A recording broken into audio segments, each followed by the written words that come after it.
Ayan, so welcome to Chapter 3, Philippine History, Spaces for Conflict and Controversies. So this is the second lesson that we have for midterm. No, so dito, ay apply natin kung ano ba yung napag-aralan natin nung first two chapters, no? Which is, when it comes to historiography, o sinasabi nating pagsulat ng history mismo. If you remember the primary and secondary sources, dito po natin siya mas may apply no, yung knowledge natin about it. Okay? Now, there are just two concepts that we need to clarify first when it comes to the topic that we will be discussing. So, first is the historical interpretation and the second one is the multi-perspectivity. Okay, so ito yung dalawang concept na dapat maintindihan muna natin, no, para makapag-analyze tayo ng mga problema or mga issue pagdating sa history. So ito yung mga parang chismis or parang iba't ibang version ng history talaga noon, no. You will be having other cases na i-discuss din natin sa pre-finals na part pa rin ng ganito, ng controversies pagdating sa Philippine history. Okay? So the first one, this is making sense of the past or historical interpretation. So according to a historian, Jeffrey Barraclough, he said that history is the attempt to discover on the basis of fragmentary evidence the significant things about the past.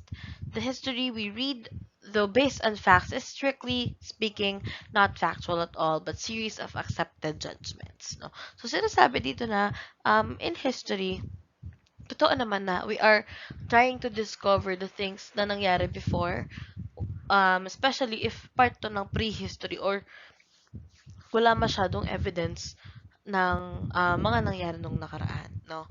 Pero kahit pa merong evidence, madalas hindi rin ganun kadali mag-interpret or come up ng mga nangyari noon. No? Kaya sinasabi, attempt to discover based on some evidences. No? Maaaring based on artifacts or mga manuscript na nakikita noon. No? And then sinasabi din dito, though based siya sa facts, no?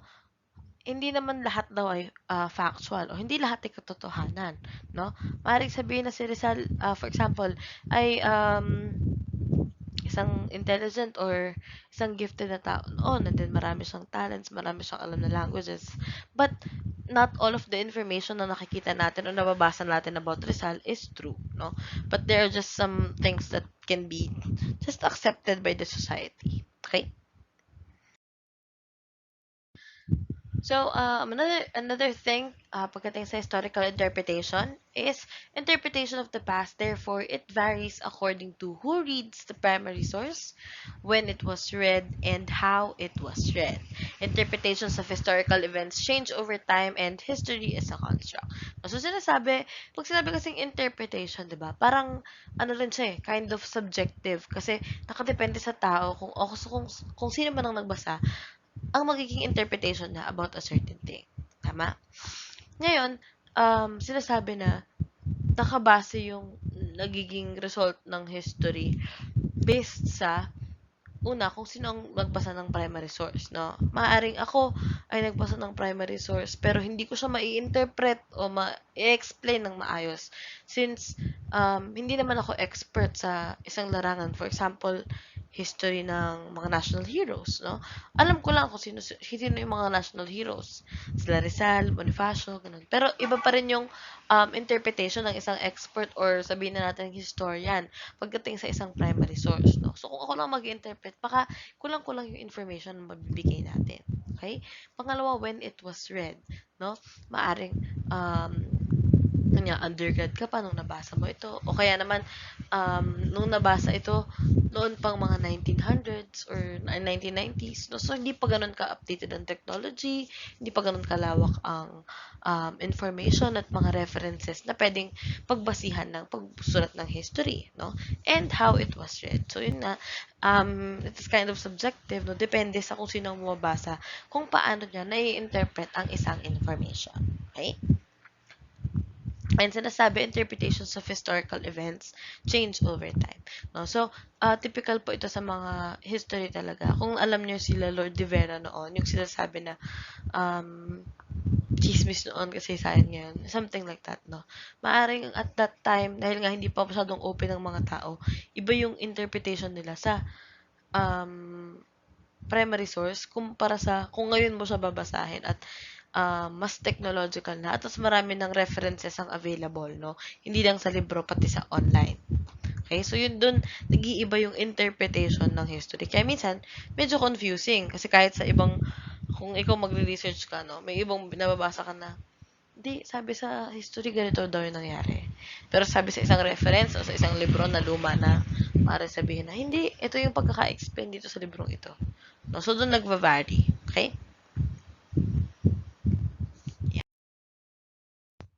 Ngayon, ito naman po yung other concept na meron tayo, which is the multi-perspectivity. So, from the word perspective and multi, sabihin, maraming iba't ibang perspective ng tao. Okay? So this is a way of looking at historical events, personalities, developments, cultures, and societies from different perspectives. Now, and historical writing is by definition biased, partial, and contains preconception. With multi-perspectivity as an approach in history, we must understand that historical interpretations contain discrepancies, contradictions, ambiguities, and are often focus of dissent. Okay, so pagdating sa multi-perspectivity, though may advantages siya, medyo naka-highlight yung disadvantages niya. Sinasabi dito, ayan, different perspective of different people, no? Different events, different person, different cultures, no?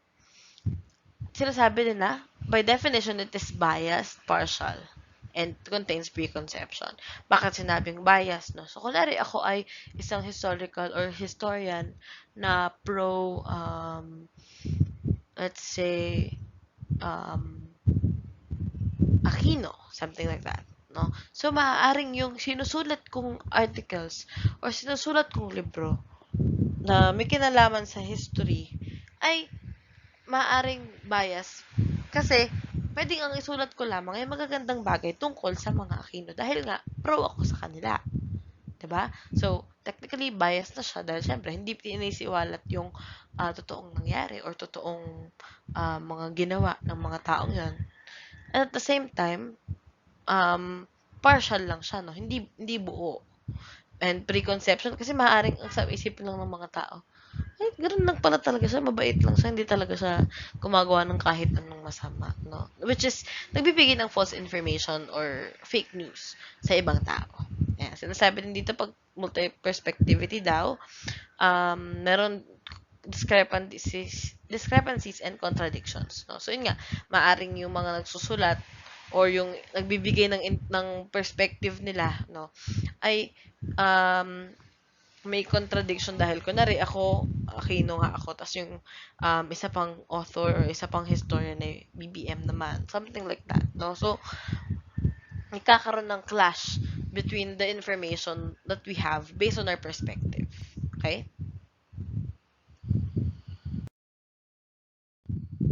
Yeah.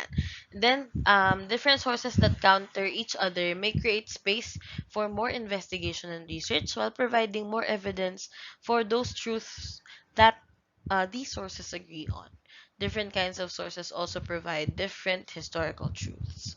Ayan. So, dito, yun nga, kapag nagkakaroon ng iba't ibang mm, clash pagdating sa information, nagkakaroon daw ng space for investigation, which is, nagkakaroon ng question yung mga tao na, ay, dahil contradicting ang statement ng dalawang historian na ito, no, maaaring hindi pala talaga malaman kung ano yung katotohanan sa isang event na yon, no? So, nagkakaroon ng reason yung mga tao na mag-question. Okay? And then, yun nga, different kinds of sources also provide different historical truths. Kasi syempre, most of the time, kung ano lang yung reference mo, yun lang yung pinagbasihan mo ng information. Kaya, kunwari, magagandang bagay lang. Yun lang yung mga ibinibigay mo. So, para sa'yo, yun ang totoo dahil yun ang nabasa mo. Maaring sa ibang author naman, ganun din. Puro bad things naman na nababasa nila. So, para sa kanila, totoong masama yung taong na yun. Dahil, yun lang yung source na meron siya. Nakuha po. So, ngayon, bibigyan ko kayo ng example. This is an example ng historical interpretation. Okay? So, this is the Code of Kalansiaw. No? So, kung ano yung text dito, basahin nyo. And then, it is also written in here. So, Code of Kalansiaw nakalagay, Datu Bendahara Kalansiaw. He is the third chief of Panay born in Aklan. No? He established his government in Peninsula of Batang, Aklan, Sakop. Considered the first Filipino lawgiver, and he promulgated in about 1433 a penal code now known as the Code of Kalansiaw. So, Code of Kalansiaw contains 18 articles. And then, Don Marcelino Orilla of Saragossa, Spain, obtained the original manuscript from an old chief of Panay, which was later translated into Spanish by Rafael Mov- Morv- um, Rafael Morviedo y Zamane. No, so sorry for the typo. Morviedo. Okay? So ito po ay sinasabi noon na first pinaka-harsh law, no, ng panahon na yon. One of the harshest law um, at that time by Kalansaw. Kaya ipinangalan din to sa kanya. Tatandaan yung mga naka-highlight na words, no? That is part of our points. Okay? So, yan. And then, sinabi na, yun nga daw, may nakapag-obtain ng original na copy nito and then, na-translate ito into Spanish by Rafael Morviedo Izamane. Okay? And it's just that Code of Kalansaw is a mythical legal code in the epic history of Maragtas. So sinasabi na hindi po pala totoo ito, no, or sinabing kwento lamang siya, no. Sinabi it was in 1968 that it was proven a hoax. Pag sinabing hoax ay fake, no, or false. It's a fake news, no. So ang nagpatunay daw nito ay si William Henry Scott. Siya ay nag-aaral ng doctoral sa UST at that time. And ang thesis niya is about pre-Hispanic sources in Philippine history. So, sinasabi na um, yung Code of Kalansaw daw is a historical fiction na ay sinulat ni Jose E. Marco during 1913. No? So, yun pala yung sinasabi na according to his research and study, hindi pala siya totoo, but it's just a fiction or a kwento na ginawa ni Jose E. Marco. Okay? Yan yung isang example ng historical interpretation. No? So, maaring akala natin totoo siya, pero hindi naman pala. Pangalawa, sa aking mga kababata o sa aking mga kabata ni Jose Rizal. So, di ba, this is very common na alam natin ginawa ito ni Rizal. No? But sinasabi na, yun nga, sabi 8 years old daw siya nung ginawa ito, pero sinasabi na wala daw palang evidence na si Rizal ang nagsulat nito. No? So, paano nasabing kanya? O paano sinasabing kay Jose Rizal o si Jose Rizal ang sumulat nito? Sinasabi na, first daw na-publish yung kopya sa aking mga kababata noong 1906. Yung libro na yon ay kay Hermenegildo Cruz. No? Sabi ni Cruz, na-receive niya daw yung poem na yon kay Gabriel Beato Francisco. Sabi naman ni Francisco,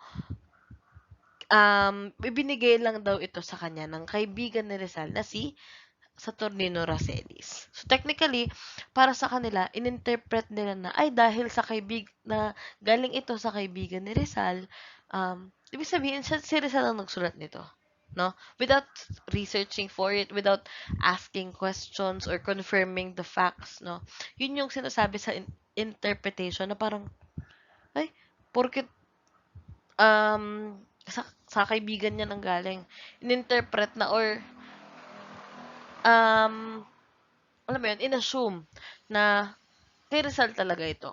So, diba parang, all this time, akala talaga natin sa kanya to, no? But according to a conflict here, which is sa interpretation, hindi pala talaga kay Rizal galing ito. At walang ebidensya na siya ang sumulat nito. Parang, technically, ang nangyari ay sabi-sabi lamang. Okay? Ayan. So, yun po, yung dalawa, The Code of Kalansiaw and um, yung sa aking mga kababata ay example ng historical interpretation.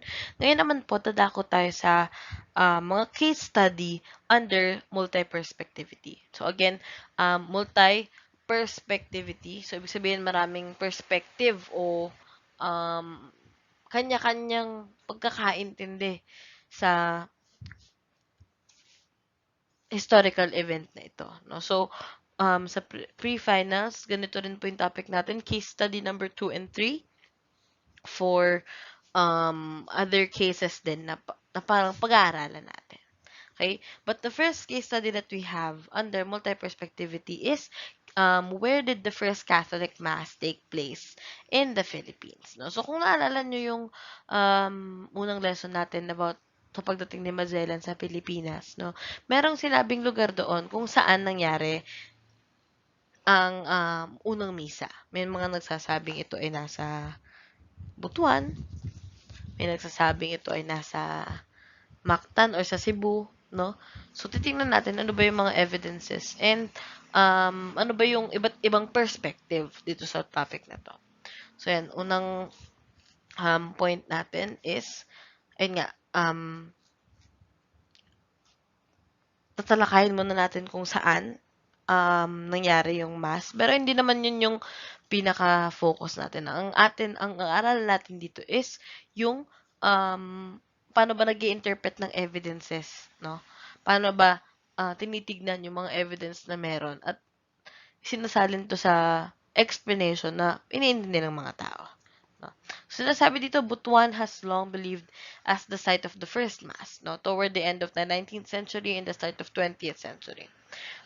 More nuanced reading of the available evidence was made, which brought to light more considerations in going against the more accepted interpretations of the first mass in the Philippines. Okay? So, yan.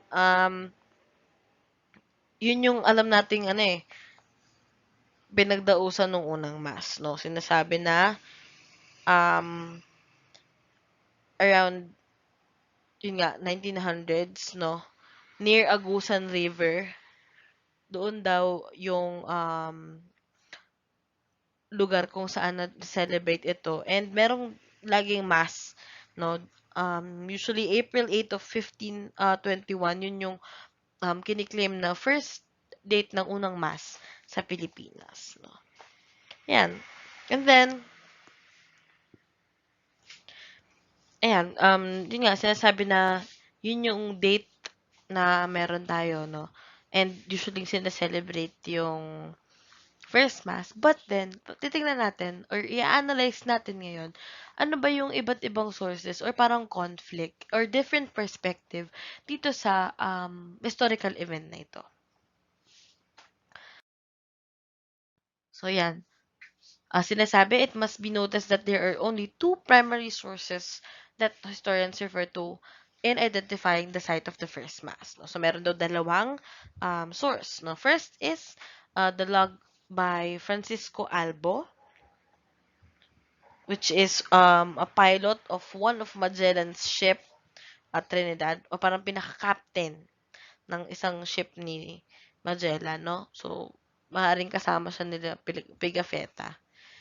Pero, ang isa pang account nga is kay Antonio Pigafetta mismo. So, maaring pareha sila ng experience, pero may onting pagkakaiba, no? Lalo na kung dates and mga lugar ang pinag-uusapan dahil baka magkaiba sila ng lugar nung time na nangyari yun. No? Maaring si Alboy nasa karagatan or may in-explore na ibang barangay.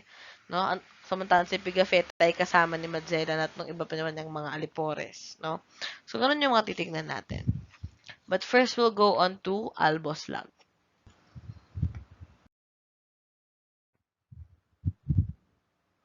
Yan. So, first is yung kay Albo's log. It must be noted that in Albo's account, the location of Mazava or yung pinagdausan ng Mas is fits the location of Limasawa, the southern tip of Leyte. Now also, Albo did not mention the first mass, but only the planting of the cross upon a mountain top from which we could be seen three islands to the west and southwest also fits the southern end of Limasawa. So, yun nga, dalawang accounts ang meron tayo kay Albo at kay Pigafetta. Yung kay Albo, walang minention na mass, no? Pero, dinidetail niya dun sa kanyang journal na ito papunta, itong March 16th, papunta na kami ng Ladrones, no? Kung saan ipinangalanan daw tong Yunagan, yung mga ganon. Parang diary yung naging silbi. No? Pero yun nga, hindi siya dinitel na mass, pero ang sinabi lang is nung inilagay yung cross sa tuktok ng bundok. No?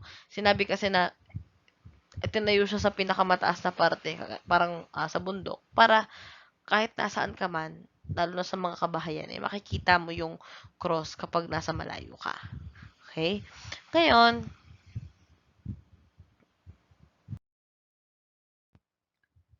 yan, yung kay Pigafetta naman, ito naman yung um, testimony, sorry, typo yan, on the route of Magellan's expedition. So, dito naman, it was pointed out that Albo and Pigafetta's testimonies coincide and corroborate with each other, but Pigafetta gave more details, no? So, similar yung laman ng log ni Albo at ni Pigafetta, pero kung titignan nyo talaga, mas detailed yung kay Pigafetta. No? So, day by day, meron siyang isinusulat, no? Every time that they go out, o basta araw-araw in detail. Yung kay Albo kasi parang, ano eh, summarization. Okay? Ayan. And then, ito pa yung kay Pigafetta, ano, 7 days daw sila nasa Mazava o Mazawa. No? Medyo, yun din, conflict din sa Mazava ba siya o Mazawa. Kasi nung time na yun, di ba, Spanish era, wala namang, ano pa, letter W. No? So, pag UA, UA. Pero, di ba, pag post office nga, o kung ano man, tinutukoy, parang, laging ginagamit ay letter V. No? Kasi, hindi pa nga, wala namang salitang hirap or letra na ginagamit nung time na yon, no? Unless, after nung years ng pananakop ng Spanish, ng Spain sa atin. Okay? So, yan, sinasabi dito kay Pigafetta na, meron daw isang Jesuit priest, no, si Miguel Bernad, na meron siyang, papel na isinulat, which is, ayan, titled is Butuan or Limasawa, the site of the first mass in the Philippines. So, yun nga, syempre dahil conflict siya, marami ring taong interesadong malaman kung ano ba talaga yung katotohanan, no? Ito naman, at that time, nagre-examine sila ng evidence. So, sinasabi niya dito na, one of the crucial aspect daw, o pinaka-importanting detail, ay yung river, no? So, kung sa Butuan daw talaga yon, hindi na mention yung river, no? O yung Agusan River na, na na-discuss kanina. Ayan. It must also be pointed out that later on, after Magellan's death, the survivor of his expedition went to Mindanao, seemingly went to Butuan. In this instance, Pigafetta vividly describes a trip in a river, but note that this account already happened after Magellan's death. So yun, parang though yung kay yung sources nila Pigafetta ay sinasabing it's around Butuan, no? Pero hindi na mention yung river. So parang totoo ba na sa Butuan talaga yan? Kung sa sobrang yung lugar na yun ay kilala sa river, pero sobrang importante ng detail na yun na hindi mo na ilagay, 'di ba? So yun yung medyo questionable dito kay sa part ni Pigafetta, no? Pero sinasabi may na-mention na river, kaya lang, yung part na yun is nung, ano na, tapos na yung mission nila sa Pilipinas, and namatay na si Magellan, no? So, baka, hanggang ngayon, conflict pa rin siya, or in question pa rin kung saan ba talaga, no? Pero since ang sineselebrate or ang ina-acknowledge ng Pilipinas ay sa Butuan, and then yun yung ginagamit hanggang ngayon, no? But if you have the time or the interest pagdating sa history, then you can also do your own research about these kinds of things, no? Kasi interesting talaga siya kung may time and may patience ka lang to to research. Okay? So, yun po, that's the end of our topic, which is case study number 1 in the Philippine controversies, no, in history. So, yun po, if you have any questions or concerns, paki-message po ako sa LMS. And then, sana po, you're working on your activity, which is the caricature, no, para hindi kayo matatambakan ng gagawin. Okay? So, yun lang naman. Thank you for listening, guys.